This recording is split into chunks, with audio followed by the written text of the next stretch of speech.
Baka naman doon, attorney. May iba't ibang klase ng scams. Minsan, yung mas masakit na scam ay yung scam natin sa sarili natin na wala tayong nararamdaman kahit meron naman.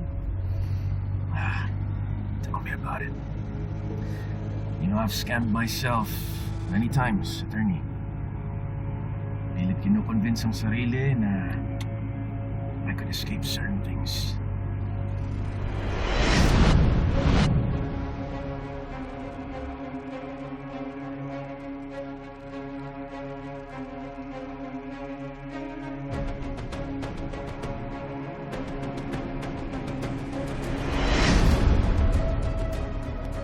Hindi naman lahat ng scams ay tungkol lang sa pera. Tama ka din doon, attorney. Sometimes, kung saan-saan tayo nagtatago, we hide behind our lies. Maasa na matatakbuhan natin yung katotohanan.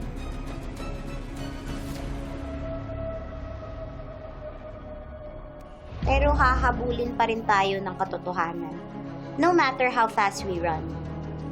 Hindi tayo makakapagtago habang buhay. At pag naabutan tayo, wala tayong takas, walang kawala.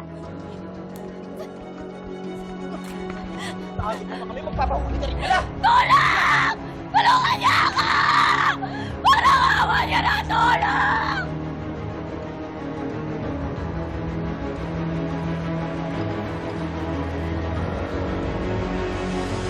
Pero kahit sukol na, pinipilit pa rin tumakas at panindigan ang kasinungalingan.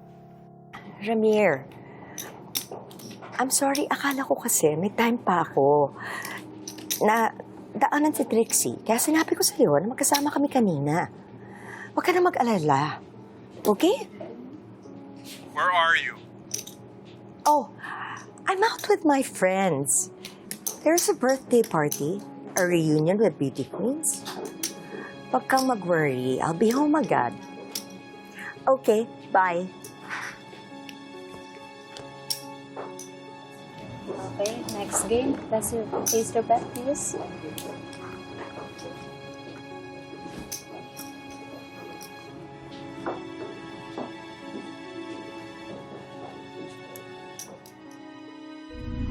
Pero alam mo, attorney, ang pinakamapanganib na scam aren't just the ones that we don't see coming. Anong ibig mong sabihin, attorney?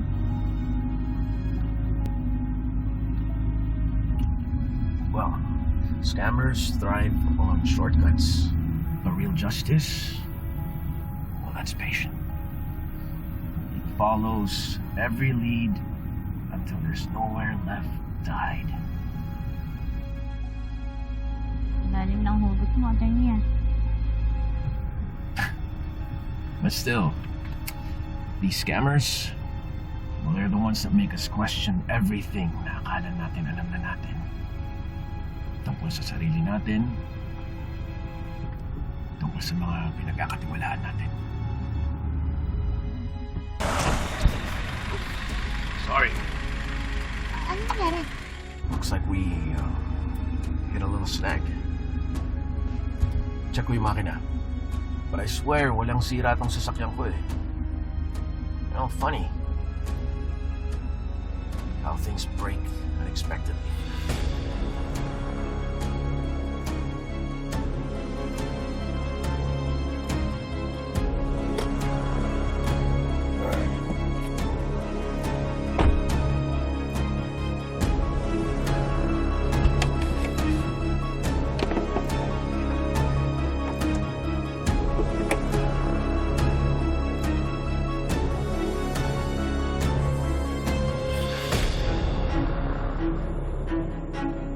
I'll just check the engine, okay?